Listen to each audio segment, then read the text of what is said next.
that the same Singhaniya that fought bravely and with courage to protect the sanctity and the honor of Darbar Sahib and 41 other Gurdwara. We remember them and we are tributing to them every year. The Morcha to Khalistan, a Sikh homeland, will continue, and the Sikh youth must remember. Ji Ki Fateh. Today, while we're remembering the innocents who lost their lives and the Sikh martyrs who gave up their lives, to uphold the sanctity of Darbar Sahib and Akal Takht, in June 1984, we should also remember the cause for which they gave up their lives, our independence. We should continue this fight until we get our home, Khalistan. Vaheguru Ji Ka Khalsa, Vaheguru Ji Ki Fateh.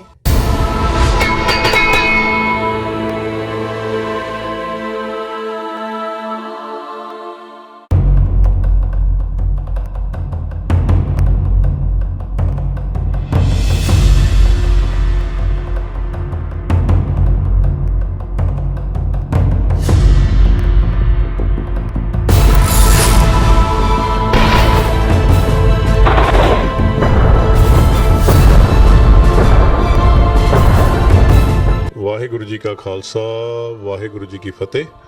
1984 ਦੇ ਦਰਬਾਰ ਸਾਹਿਬ ਦੇ ਹਮਲੇ ਬਾਰੇ ਇੱਕੋ ਹੀ ਗੱਲ ਮੈਨੂੰ important ਲੱਗਦੀ ਹੈ ਵੀ ਜਿਹੜੀ ਸਿੱਖਾਂ ਨੂੰ ਉਹਦੀ ਯਾਦ ਹੈ ਕੰਟੀਨਿਊ ਰੱਖਣੀ ਚਾਹੀਦੀ ਹੈ।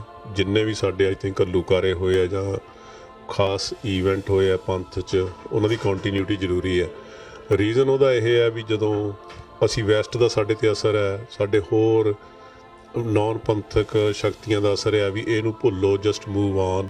ਸੋ ਇਹ ਗੱਲ ਨਹੀਂ ਵੀ ਮੂਵ ਔਨ ਜਾਂ ਭੁੱਲਣ ਵਾਲੀ ਗੱਲ ਨਹੀਂ, ਸਾਨੂੰ ਇਹਨੂੰ ਯਾਦ ਰੱਖਣ ਲਈ ਸਾਨੂੰ ਸਾਡੀਆਂ ਸਾਰੀਆਂ ਆਉਣ ਵਾਲੀਆਂ ਪੁਸ਼ਤਾਂ ਨੂੰ, ਬੱਚਿਆਂ ਨੂੰ 1984 ਦੇ ਹਮਲੇ ਬਾਰੇ ਸਾਰੇ ਸਿੱਖ ਹਮੇਸ਼ਾ ਇੱਕਮਤ ਹੁੰਦੇ ਅਤੇ ਇੱਕਮਤ ਹੀ ਰਹਿ ਕੇ ਇਸ ਜਿਹੜੀ ਘਟਨਾ ਹੋਈ ਹੈ ਉਹਨੂੰ ਯਾਦ ਰੱਖਣ ਲਈ ਅੱਡ-ਅੱਡ ਸਮਾਗਮ, ਪ੍ਰੋਗਰਾਮ, ਨਗਰ ਕੀਰਤਨ, ਹਰ ਤਰ੍ਹਾਂ ਦਾ ਹੀਲਾ ਕਰਨਾ ਚਾਹੀਦਾ ਜੂਨ ਦੇ ਮਹੀਨੇ ਵਿੱਚ। ਵਾਹਿਗੁਰੂ ਜੀ ਕਾ ਖਾਲਸਾ ਵਾਹਿਗੁਰੂ ਜੀ ਕੀ ਫਤਿਹ।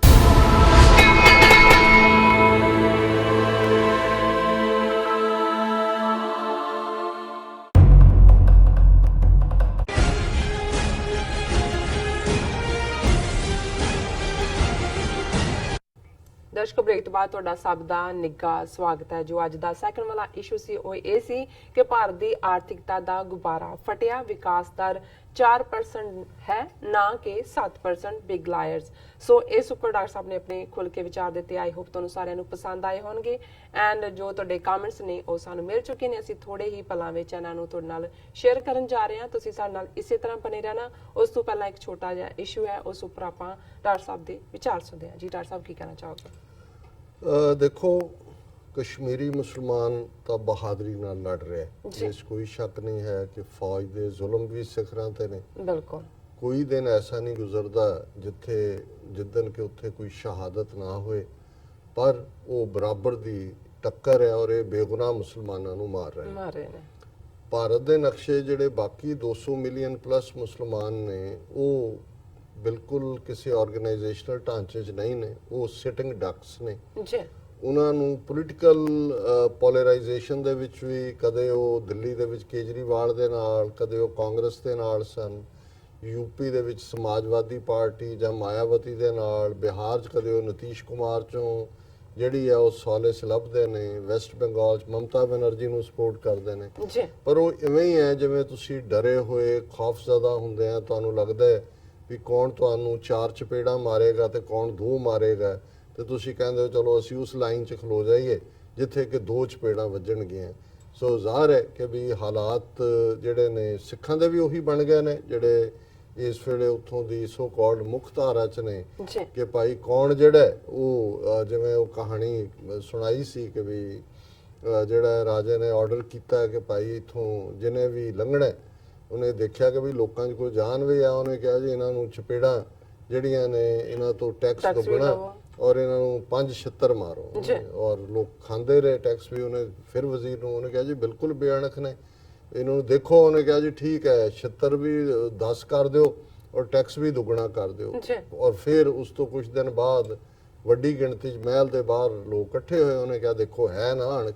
ਜੀ ਉਹ ਲੋਕ ਕਹਿੰਦੇ ਜੀ ਗੱਲ ਇਹ ਹੈ ਵੀ ਹੁਣ 76 5 ਤੇ 10 ਹੋ ਗਏ, ਸਾਨੂੰ ਖਾਣ 'ਚ ਤਾਂ ਕੋਈ ਇਤਰਾਜ਼ ਨਹੀਂ, ਪਰ ਭੀੜ ਬੜੀ ਹੋ ਜਾਂਦੀ ਹੈ, ਤੁਸੀਂ ਥੋੜੇ ਜਿਹੇ ਬੰਦੇ ਜ਼ਿਆਦਾ ਡਿਪਿਊਟ ਕਰੋ ਤਾਂ ਕਿ ਅਸੀਂ ਆਪਣੇ ਥਾਵਾਂ ਤੇ ਟਾਈਮ ਸਿਰ ਪਹੁੰਚੀਏ। ਜੀ ਸੋ ਹਾਲ ਤਾਂ ਫਿਰ ਗੁਲਾਮਾਂ ਦੇ ਇਹੀ ਹੁੰਦੇ ਨੇ, ਜਦੋਂ ਤੁਸੀਂ ਐਕਸੈਪਟ ਕਰ ਲੈਂਦੇ ਹੋ ਸਲੇਵਰੀ, ਇਹੀ ਹਾਲ ਹੁੰਦਾ। ਜੀ ਪਰ ਯੂਪੀ ਦੇ ਵਿੱਚ ਆਜ਼ਮ ਖਾਨ ਜਿਹੜੇ ਆਪਣੇ ਆਪ ਦੇ ਵਿੱਚ ਇੱਕ ਆਵਾਜ਼ ਵੀ ਹੈ ਔਰ ਸਮਾਜਵਾਦੀ ਪਾਰਟੀ 'ਚ ਚਿਹਰਾ ਵੀ ਰਿਹਾ ਮੁਸਲਮਾਨਾਂ 'ਚ, ਇਹ ਕਾਫੀ ਦਬੰਗ ਹੈ। ਮੇਰਾ ਕਈ ਵਾਰੀ ਇਹਦੀ ਤਾਰੀਫ ਕਰਨ ਨੂੰ ਵੀ ਜੀ ਕਰਦਾ ਹੈ ਕਿ ਇਹ ਗੱਲ ਕਈ ਵਾਰੀ ਬੇਖੌਫ ਹੋ ਕੇ ਕਹਿ ਦਿੰਦਾ ਹੈ। ਹਾਲਾਂਕਿ ਹੁਣ ਸਮਾਜਵਾਦੀ ਪਾਰਟੀ ਤਾਂ ਉਹਦਾ ਕੋਈ ਬਹੁਤਾ ਯੂਪੀ 'ਚ ਆਧਾਰ ਵੀ ਨਹੀਂ ਰਿਹਾ ਹੈ, ਜੀ ਲੇਕਿਨ ਫਿਰ ਵੀ ਆਪਣੀ ਸੀਟ ਆਜ਼ਮ ਖਾਨ ਜਿੱਤੇ ਔਰ ਕਾਫੀ ਥੰਪਿੰਗ ਮੈਜੋਰਟੀ ਨਾਲ ਜਿੱਤੇ।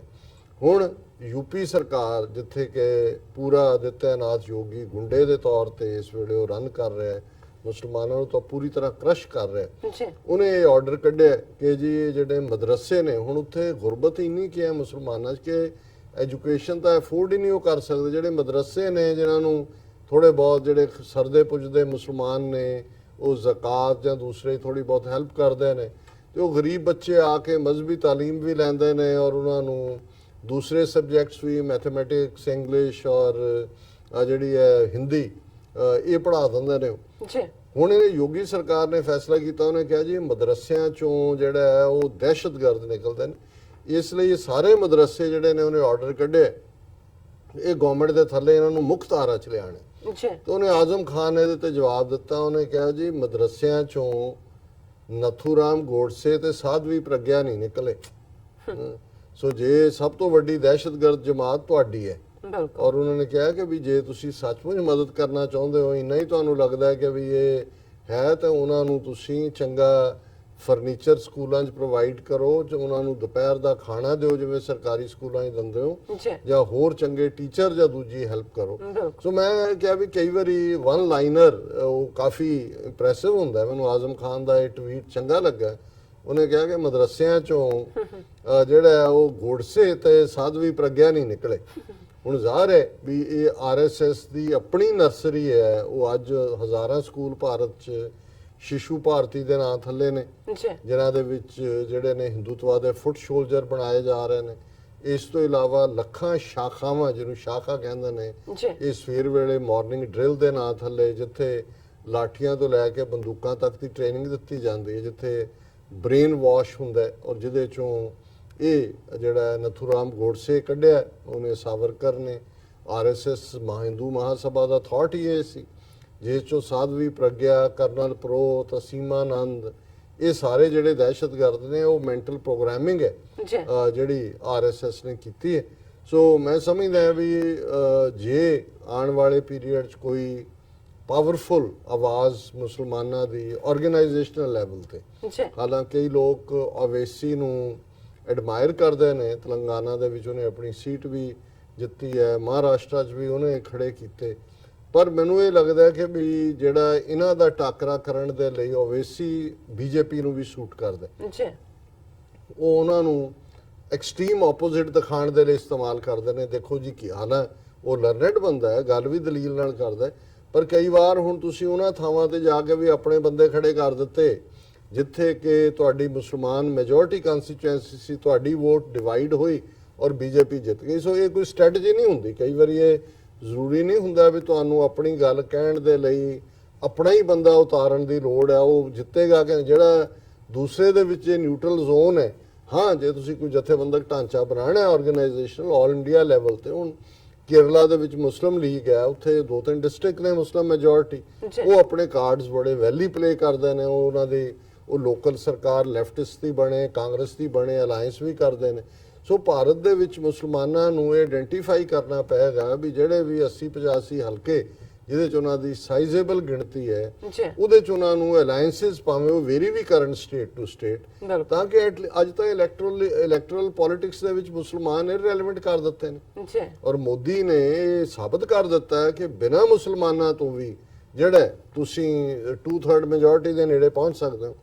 ਸੋ ਕੁੱਲ ਮਿਲਾ ਕੇ ਆਜ਼ਮ ਖਾਨ ਵਰਗੇ ਦਬੰਗ ਬੰਦੇ ਦੀ ਵੀ ਲੋੜ ਹੈ, ਲੇਕਿਨ ਜੇ ਉੱਥੇ ਸਰਵਾਈਵ ਕਰਨਾ ਹੈ ਲੌਂਗ ਟਰਮ ਜਾਂ ਇਹਨਾਂ ਨੂੰ ਟੱਕਰ ਦੇਣੀ ਹੈ, ਫਿਰ ਆਰਗੇਨਾਈਜੇਸ਼ਨਲ ਢਾਂਚਾ ਇਕੱਲਾ ਮੁਸਲਮਾਨਾਂ ਦਾ ਨਹੀਂ, ਫਿਰ ਉਹਨਾਂ ਥਾਵਾਂ ਤੇ ਜਿੱਥੇ ਉਹਨੇ ਦਲਿਤ ਭਾਈਚਾਰੇ ਦੇ ਨਾਲ ਅੰਡਰਸਟੈਂਡਿੰਗ ਪੈਦਾ ਕਰਨ ਦੀ ਲੋੜ ਹੈ, ਜਿਹੜੇ ਸਫਰਰ ਨੇ ਈਸਾਈਆਂ ਦੇ ਨਾਲ ਕਰਨ ਦੀ ਲੋੜ ਹੈ, ਸਿੱਖਾਂ ਦੇ ਨਾਲ। ਪੰਜਾਬ ਦੇ ਵਿੱਚ ਚਲੋ ਇਸ ਵਾਰ ਇੱਕ ਚੰਗੀ ਗੱਲ ਸੀ ਕਿ ਕੁਝ ਸਿੱਖ ਪਾਰਟੀਆਂ ਨੇ ਜਿਹੜਾ ਦਲਿਤ ਭਾਈਚਾਰੇ ਦੇ ਨਾਲ ਅਲਾਈਅੰਸ ਕੀਤਾ, ਉਹਨਾਂ ਦੀ ਪਾਰਟੀ ਦੇ ਨਾਲ, ਉਹ ਚੰਗੀਆਂ ਵੋਟਾਂ ਵੀ ਗ੍ਰੈਬ ਕੀਤੀਆਂ। ਜਿੱਤ ਹਾਰ ਤਾਂ ਬਾਅਦ ਦੀ, ਪਰ ਇਹ ਲੌਂਗ ਟਰਮ ਸਟ੍ਰੈਟਜੀ ਹੋਣੀ ਚਾਹੀਦੀ ਹੈ, ਨਾ ਕਿ ਹਰ ਇਲੈਕਸ਼ਨ ਦੇ ਵੇਲੇ ਤੁਸੀਂ ਦੇਖਿਆ ਕਦੇ ਸਮਾਜਵਾਦੀ ਪਾਰਟੀ ਨੂੰ ਵੋਟਾਂ ਪਾਤੀਆਂ, ਕਦੇ ਕਾਂਗਰਸ ਨੂੰ ਪਾਤੀਆਂ, ਕਦੇ ਆਮ ਆਦਮੀ ਪਾਰਟੀ ਨੂੰ ਪਾ ਦਿੱਤੀਆਂ। ਉਹਦੇ ਚ ਅਲਟੀਮੇਟਲੀ ਉਹ ਸਭ ਕੁਝ ਹਿੰਦੂ ਤਵੀਆਂ ਦੇ ਹੱਕ ਵਿੱਚ। ਬਿਲਕੁਲ ਡਾਕਟਰ ਸਾਹਿਬ, ਹੁਣ ਆਪਾਂ ਆਪਣੇ ਦਰਸ਼ਕਾਂ ਦੇ ਮੈਸੇਜ ਸ਼ੇਅਰ ਕਰਨ ਜਾ ਰਹੇ ਹਾਂ, ਸੋ ਸਭ ਦਾ ਆਪਾਂ ਸਾਂਝਾ ਸ਼ੁਕਰੀਆ ਅਦਾ ਕਰਦੇ ਹਾਂ। ਬਿਲਾ ਨੀਲਾ ਜੀ ਸਾਨੂੰ ਲਿਖਦੇ ਨੇ, that's why Turk and Arabs call them Hindu and Sayyid Amar. In fact ਇਹ ਕਹਿਣਾ ਚਾਹੁੰਦੇ ਨੇ ਕਿਉਂਕਿ ਆਲਰੇਡੀ ਅਸੀਂ ਬ੍ਰਾਹਮਣ ਦੀ ਗੱਲ ਕੀਤੀ ਹੈ, ਜੀ ਔਰ ਇੱਕ ਥਾਟ ਇਹ ਹੈ ਕਿ ਇਹ ਅਰਬੀ ਦਾ ਸ਼ਬਦ ਹੈ, ਹਿੰਦੂ ਜੀ ਦਾ ਮਤਲਬ ਚੋਰ ਹੈ। ਜੀ ਸੋ ਉਹਨਾਂ ਨੇ ਤੁਰਕਾਂ ਔਰ ਉਹਨਾਂ ਦੇ ਹਵਾਲੇ ਨਾਲ ਇਹ ਗੱਲ ਕਹੀ। ਬਿਲਕੁਲ। ਸੈਯਦ ਅਮਾਨਤੁੱਲਾ ਸਾਨੂੰ ਲਿਖਦੇ ਨੇ, Khalistan republic will be a reality soon and I wish all its sympathizers best wishes। and ਬਾਦ ਸਿੰਘ ਸਾਨੂੰ ਲਿਖਦੇ ਨੇ, ਬਹੁਤ ਸ਼ੁਕਰੀਆ ਭਾਈਜਾਨ ਜੀ doctor Sahib, I missed your program a lot from now I can watch it live। And ਬਾਦ ਸਿੰਘ ਸਾਨੂੰ ਫਿਰ ਦੁਬਾਰਾ ਲਿਖਦੇ ਨੇ, ਕਹਿੰਦੇ ਨੇ ਵਾਹਿਗੁਰੂ ਜੀ ਕਾ ਖਾਲਸਾ ਵਾਹਿਗੁਰੂ ਜੀ ਕੀ ਫਤਿਹ। ਇਰਫਾਨ ਸ਼ਾਹਜਾਦ ਸਾਨੂੰ ਲਿਖਦੇ ਨੇ, ਜੀ ਆਇਆਂ ਨੂੰ doctor Sahib and Neelam Kaur ji, thank you so much. And ਬਾਦ ਸਿੰਘ ਜੀ ਸਾਨੂੰ ਲਿਖਦੇ ਨੇ, ਸਿੱਖ ਕੌਮ ਆਪਣੀ ਆਜ਼ਾਦੀ ਲਈ ਖਲੋ ਰਹੀ ਹੈ, ਇਹੋ ਹਿੰਦੁਸਤਾਨ ਨੂੰ ਪਚਦਾ ਨਹੀਂ ਤੇ ਇਹੋ ਜੀਆਂ ਹਰਕਤਾਂ ਤੇਜ਼ ਕਰ ਦਿੱਤੀਆਂ ਹਨ। ਦੂਜੇ ਪਾਸੇ ਇਹ ਉਹਨਾਂ ਦੇ ਮੂੰਹ ਤੇ ਚਪੇੜ ਹੈ ਜੋ ਸਿੱਖ ਹੋ ਕੇ ਆਜ਼ਾਦੀ ਦੀ ਗੱਲ ਨਹੀਂ ਕਰਦੇ। ਆਜ਼ਾਦੀ ਹੀ ਹੱਲ ਹੈ 2020। ਬਿਲਕੁਲ। ਬਾਦ ਸਿੰਘ ਫਿਰ ਦੁਬਾਰਾ ਲਿਖਦੇ ਨੇ, ਕੋਈ ਹੋਰ ਰਾਹ ਨਹੀਂ, ਆਜ਼ਾਦੀ ਹੀ ਹੱਲ ਹੈ। ਦਲਜੀਤ ਸਿੰਘ ਲਿਖਦੇ ਨੇ, ਇੱਕੋ ਇੱਕ ਹੱਲ ਆਜ਼ਾਦੀ, ਭਾਰਤੀ ਦਹਿਸ਼ਤਗਰਦ ਹੁਕੂਮਤ ਤੋਂ। ਮੁਹੰਮਦ ਅਸਜਿਦ ਸਾਨੂੰ ਲਿਖਦੇ ਨੇ, ਗ੍ਰੇਟ ਸ਼ੋ, ਖਾਲਿਸਤਾਨ ਜ਼ਿੰਦਾਬਾਦ। CH ਜ਼ਫਰ ਜੱਟ ਸਾਨੂੰ ਲਿਖਦੇ ਨੇ, ਲਵ 2020। ਸੈਯਦ ਮਹਿੰਦੀ ਸਾਨੂੰ ਲਿਖਦੇ ਨੇ, ਅਸਲਾਮ ਵਾਲੇਕਮ, ਸਤਿ ਸ਼੍ਰੀ ਅਕਾਲ। Sorry doctor Sahib and Neelam Sahiba, sorry for such a long absence. I was away and the place I was in was not having net. With all the good wishes and prayers from Pakistan, वो करना नहीं आ रहा। सो मैं आस करदा कि तुसी दोनों लाहौर ਵਿੱਚ आओ नवंबर इंशाअल्लाह। इंशाअल्लाह। और बहुत शुक्रिया भाईजान और वेलकम बैक जी नेट तक।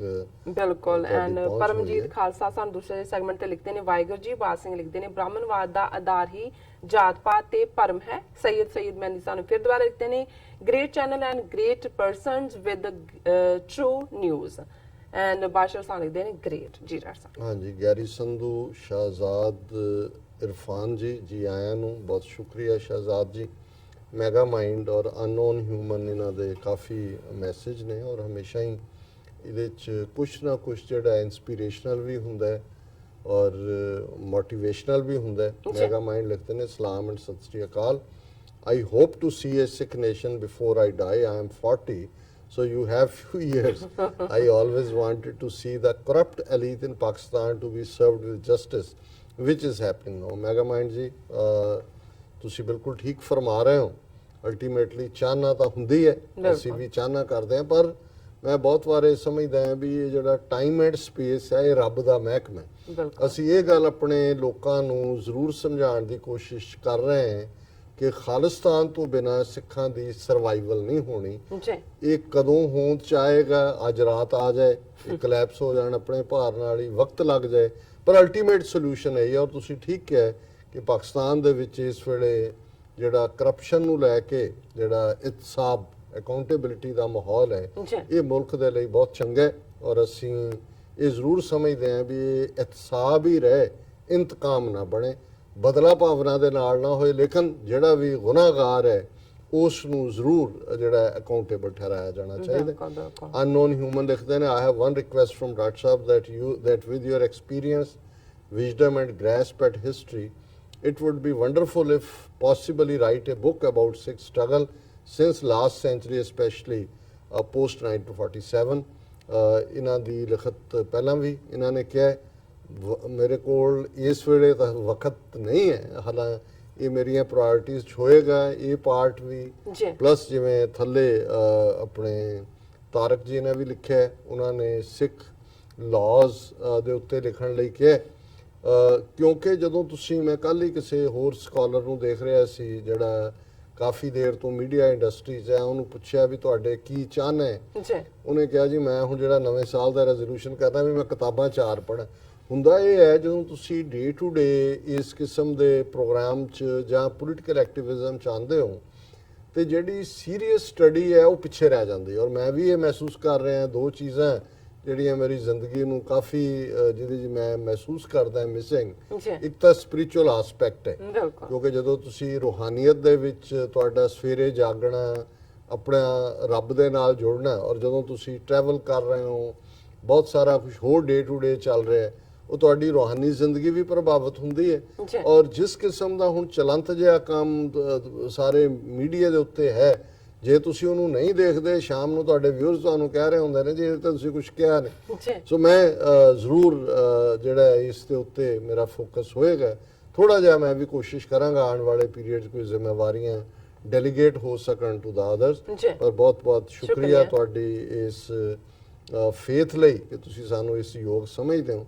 ਔਰ ਵੈਸੇ ਮੈਗਾ ਮਾਈਂਡ ਜਿਹਨੇ ਨਾਲ ਹੀ ਜਵਾਬ ਦੇ ਦਿੱਤਾ ਹੈ ਕਿ ਪਹਿਲਾਂ ਪ੍ਰਾਈਮ ਮਿਨਿਸਟਰ ਬਣ ਲੈਣ ਦਿਓ ਖਾਲਿਸਤਾਨ ਦਾ, ਔਰ ਉਸ ਹੈਪੀ ਐਂਡਿੰਗ ਨਾਲ ਇਨਸ਼ਾਅੱਲਾ ਇਹ ਕਿਤਾਬ ਖਤਮ ਹੋਏਗੀ। ਜੀ ਅਸੀਂ ਤਾਂ ਮੈਗਾ ਮਾਈਂਡ ਜੀ ਇੱਕ ਸਪਾਈ ਹੈ, ਸ਼ੋਲਜਰ ਹੈ। ਜੀ ਇਹ ਅਲਟੀਮੇਟਲੀ ਸਾਡੇ ਖਾਲਿਸਤਾਨ ਦੇ ਸ਼ਹਿਰੀਆਂ ਨੇ, ਅਸੀਂ ਆਪਣੀ ਧਰਤੀ ਨੂੰ ਆਜ਼ਾਦ ਦੇਖਣਾ ਚਾਹੁੰਦੇ ਹਾਂ, ਆਪਣੇ ਲੋਕਾਂ ਨੂੰ ਖੁਸ਼ਹਾਲ ਦੇਖਣਾ ਚਾਹੁੰਦੇ ਹਾਂ। ਜੀ ਔਰ ਜਿਉਂ ਹੀ ਇਹ ਹਕੀਕਤ ਬਣੇਗੀ, ਮੇ ਵੀ ਅਸੀਂ ਕੋਈ ਗੁਫਾ ਲੱਭੀਏ, ਕੋਈ ਕੋਨਾ ਲੱਭੀਏ ਰੱਬ ਕਰਨ ਦੇ ਲਈ। ਅਹਿਮਦ ਹਮਜ਼ਾ ਲਿਖਦੇ ਨੇ, doctor Sahib Baba Nanak ji prefer to live in Pakistan and why Baba ji prefer to live in Pakistan is a big secret and inshallah this secret will be revealed to the whole world one day। ਤੁਸੀਂ ਬਿਲਕੁਲ ਠੀਕ ਕਿਹਾ। ਮੈਂ ਹਮੇਸ਼ਾ ਆਪਣੇ ਲੋਕਾਂ ਨੂੰ ਇਹ ਗੱਲ ਕਹਿਣ ਦੀ ਕੋਸ਼ਿਸ਼ ਕਰਦਾ ਕਿ ਜੇ ਸਾਡਾ ਮੱਕਾ ਤੇ ਮਦੀਨਾ ਪਾਕਿਸਤਾਨ 'ਚ ਹੈ, ਬਾਬਾ ਨਾਨਕ ਨੇ ਉੱਥੇ ਰਹਿਣਾ ਪਸੰਦ ਕੀਤਾ, ਤੇ ਇਹਦਾ ਇੱਕ ਰਹੱਸ ਹੈ, ਇੱਕ ਇਹਦੀ ਰੂਹਾਨੀਅਤ ਹੈ। ਔਰ ਅੱਜ ਜੇ ਸਾਨੂੰ ਥੋੜਾ ਬਹੁਤ ਹੌਸਲਾ ਔਰ ਥੋੜਾ ਬਹੁਤ ਜਿਹੜਾ ਚਾਹ ਉਸ ਧਰਤੀ ਤੋਂ ਆ ਰਿਹਾ, ਤੇ ਇਹ ਹੌਲੀ ਹੌਲੀ ਜਿਵੇਂ ਇਹਨਾਂ ਨੇ ਕਿਹਾ ਅਹਿਮਦ ਹਮਜ਼ਾ ਜੀ ਨੇ ਕਿ ਉਹ ਰਿਵੀਲ ਹੋ ਰਹੀ ਹੈ ਟਰੂਥ। ਵਕਾਸ ਜ਼ਫਰ, ਫਿਰ Ahmad Hamza looks like Pakistanis are much more excited than Sikhs to see Khalistan as a reality। ਬਿਲਕੁਲ ਠੀਕ ਹੈ ਹਮਜ਼ਾ ਜੀ, ਲੇਕਿਨ ਇਹ ਵੀ ਧਿਆਨ ਰੱਖੋ ਕਿ ਵੀ ਇਹ ਜਿਹੜੇ ਸਾਡੇ ਵੀਰ ਨੇ ਆਂਦੇ ਵੀ ਨੇ, ਇਹ ਵੀ ਬੜਾ ਹੌਸਲਾ ਕਰਕੇ ਆਂਦੇ ਨੇ ਕਿ ਭਾਰਤ ਨਾਲੋਂ ਅਸੀਂ ਰਿਸ਼ਤਾ ਤੋੜਿਆ, ਅਦਰਵਾਈਜ਼ ਉਹਨਾਂ ਨੂੰ ਮੋਨੀਟਰ ਹਰਾਸਮੈਂਟ ਵੀ ਹੈ, ਇਸ ਲਈ ਪ੍ਰਾਈਵੇਟ ਚਿੱਠੀ ਲਿਖਣਗੇ, ਮਿਲਣਗੇ ਔਰ ਪਬਲਿਕ ਫੋਰਮ ਤੇ ਆਉਣ ਤੋਂ ਕੰਨੀ ਕਤਰਾਉਂਦੇ ਨੇ। ਫਿਆਜ਼ ਰੋਨ ਲਿਖਦੇ ਨੇ, ਉਹਨਾਂ ਨੇ ਹੈਪੀ ਜਿਹੜਾ ਉਹ ਲਾइटर वेंज किया, डॉक्टर साहब आज चाय वाला शंघाई कोऑपरेशन ऑर्गेनाइजेशन में अकेला ही बैठा था। असूलन चाय वाले को प्राइम मिनिस्टर इमरान खान और प्रेसिडेंट पुतिन और प्रेसिडेंट शी को चाय सर्व करनी चाहिए थी। बैठा कहना भी तू चाह बना के पिया चलो। और फिर अगों मैगा माइंड जी ने अहमद हमजा जी ने लिखा, why not, it's a god given to have one's own nation. Khalistan will balance the enmity between India and Pakistan, and also Kashmir shall also see freedom। ये सुरेंद्र सिंह, सैयद हसन शाह गिलानी और फिर अहमद हफ्जा, मलिक साहर, फयाज लोन, उनमें घड़ीवाल देख रहे हैं। और मेरा ख्याल है लिए तारिक अहमद जड़े ने उन्होंने जिवें मैं मैंशन भी किया Sikh laws and specially focusing on Banda Singh बहादुर's administrative era where Banda Singh allotted land amongst Punjabi population and ruled Punjab। ਤਾਰਿਕ ਜੀ ਹਮੇਸ਼ਾ ਹੀ ਇਹ ਕਹਿੰਦੇ ਨੇ ਕਿ ਵੀ ਸਾਨੂੰ ਜਿਹੜਾ ਹਿੰਦੂਆਂ ਤੋਂ ਸੈਪਰੇਟ ਔਰ ਸਿੱਖਾਂ ਦੀ ਵੱਖਰੀ ਆਈਡੈਂਟੀਟੀ ਔਰ ਪੋਲੀਟੀਕਲ ਪਾਵਰ ਲਈ ਜਿਹੜਾ ਕਲੇਮ ਹੈ, ਜਿਵੇਂ ਬੰਦਾ ਸਿੰਘ ਬਹਾਦਰ ਨੇ ਜ਼ਮੀਨ ਵਾਹੁਣ ਵਾਲੇ ਨੂੰ ਜ਼ਮੀਨ ਦਾ ਮਾਲਕ ਬਣਾਇਆ, ਇਸ ਦੇ ਉੱਤੇ ਮੈਂ ਕੁਛ ਨਾ ਕੁਛ ਆਰਟੀਕਲ ਟਾਈਪ 'ਚ ਜ਼ਰੂਰ ਲਿਖਣ ਦਾ ਕਰਾਂਗਾ ਯਤਨ। ਅਜੇ ਕਿਤਾਬ ਵਾਲਾ ਪਾਰਟ ਤਾਂ ਬਾਅਦ ਜੀ। ਡਾਕਟਰ ਸਾਹਿਬ ਇੱਥੇ ਲੈਣਾ ਪਏਗਾ। ਅਸੀਂ ਆਪਣੇ ਸਾਰੇ ਦਰਸ਼ਕਾਂ ਦਾ ਬਹੁਤ ਬਹੁਤ ਸ਼ੁਕਰੀਆ ਅਦਾ ਕਰਦੇ ਹਾਂ ਜਿਨ੍ਹਾਂ ਸਾਨੂੰ ਇੰਨੇ ਮਾਣ ਤੇ ਪਿਆਰ ਨਾਲ ਲਿਖਿਆ। ਇੱਥੇ ਲੈਣੇ ਆ ਬ੍ਰੇਕ। ਵਿਊਅਰਸ ਸਾਨੂੰ ਇਸ ਤਰ੍ਹਾਂ ਬਣੇ ਰਹਿਣਾ, ਮਿਲਦੇ ਹਾਂ ਛੋਟੇ ਜਿਹੇ ਵਕਫੇ ਤੋਂ ਬਾਅਦ।